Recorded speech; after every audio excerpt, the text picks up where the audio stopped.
Assalamualaikum warahmatullahi wabarakatuh. Waalaikumsalam Assalamualaikum. warahmatullahi.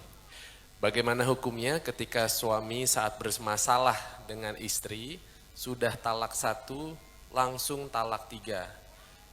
Lalu suami dan istri menyesal dan ingin rujuk. Baik. Satu langsung talak 3. Iya. Ada lagi yang saking marahnya nggak talak 1 lagi. Saya talak 3 sekalian gitu kan. Baik. Nah, jadi teman-teman, saya mau katakan begini. Kita harus belajar dulu fikih munakah, fikih rumah tangga. Di dalam bahasan munakahat rumah tangga itu ada bagian talak. Talak itu asalnya bukan untuk memisahkan, tapi solusi terakhir untuk menyatukan kembali. Asalnya bukan untuk memisahkan, tapi solusi terakhir untuk menyatukan kembali. Bagian paling akhir. Quran surah kedua Al-Baqarah ayat 229. Sampai nanti panjang sekali, ya. Sampai 230, 231, sampai ke 233-nya diselang lagi masuk 234 rumah tangga lagi. Jadi pertama, talak ketika dikeluarkan itu ada urutan. Urutan pertama, jika punya persoalan jangan sampai keluar kalimat talak dulu. Kembali dulu ke Quran surah keempat An-Nisa ayat 34 sampai 35. Fokus. Ar-rijalu qawwamuna 'alan nisa, paling kiri sebelah atas.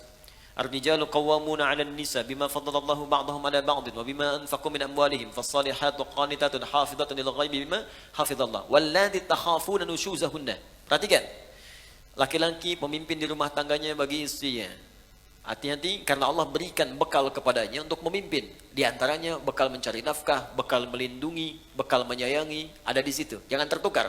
Sedangkan istri yang solihah, kata Allah cirinya 2, yang paling pokok. 1, menaati Allah dengan menaati suaminya ketika dia meminta pada yang baik. 2, menjaga nama baik keluarga, terlebih suami, khususnya ketika tidak sedang bersamanya. Maka jika terjadi hal, awas hati-hati, yang bisa berpotensi memecah belah kehidupan rumah tangga, menyebabkan perselisihan, maka saya berikan urutan-urutan kepada Allah. 1, fa'idhuhunna, komunikasikan dengan baik. Di situ diartikan nasihati. Sebetulnya wa'adha itu bukan sekedar memberikan nasihat, tapi cara komunikasi yang baik. Karena nasihat pun kalau disampaikan dengan cara komunikasi yang tidak baik, jadi keterimanya akan beda. Kamu ini akan nggak bisa mengerti. Itu kan sebenarnya mudah sekali. Ya, memang gampang disampaikan, cuma nyakitin gitu. Ya, jadi kalaupun Anda ingin memberikan nasihat kata Allah, saling menasihati, maka lakukan dengan komunikasi yang baik, yang bagus di situ. Ya, kalau nggak ketemu, wahjuruhunna fil madaji'. Coba saling merenung dulu. Pisahkan dulu tempat tidurnya. Merenungkan dulu. Kenapa saya menikah dulu?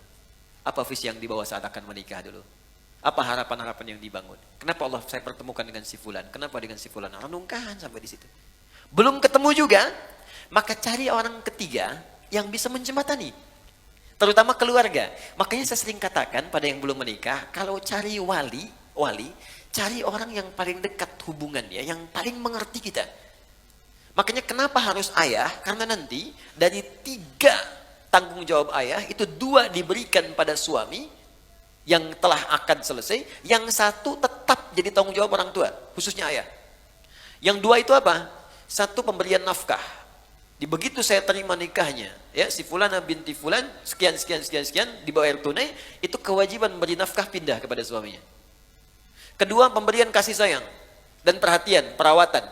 Ya, perawatan yang merawat, kemudian menyayangi. Makanya nanti ada ayat-ayat jangan sakiti pasanganmu, bapaknya tak pernah melukainya, ibunya tak pernah membentaknya, ayahnya tak pernah memukulnya. Masa kamu yang dipercaya bukan pada laki-laki lain kemudian harus menyakitinya? Turun Quran surah keempat ayat 19. Bahkan kalimat iman dilekatkan di situ.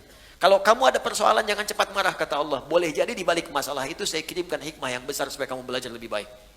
Kemudian yang ketiga, untuk memberikan perhatian. Perhatian. Nah ini yang ketiga, orang tua masih punya.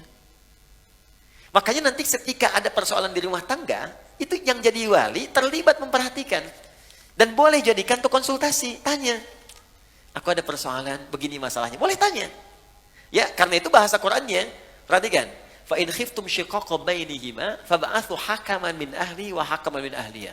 Jika Anda khawatir rumah tangga sulit dipertahankan, kemudian berat persoalannya, gak bisa diselesaikan sendiri, maka cari orang bijak di antara keluarga untuk menengahi. Bicara. Ngobrol. Kalau nggak ketemu juga, maka jalan yang paling tinggi terakhirnya adalah talak itu keluar. Ya.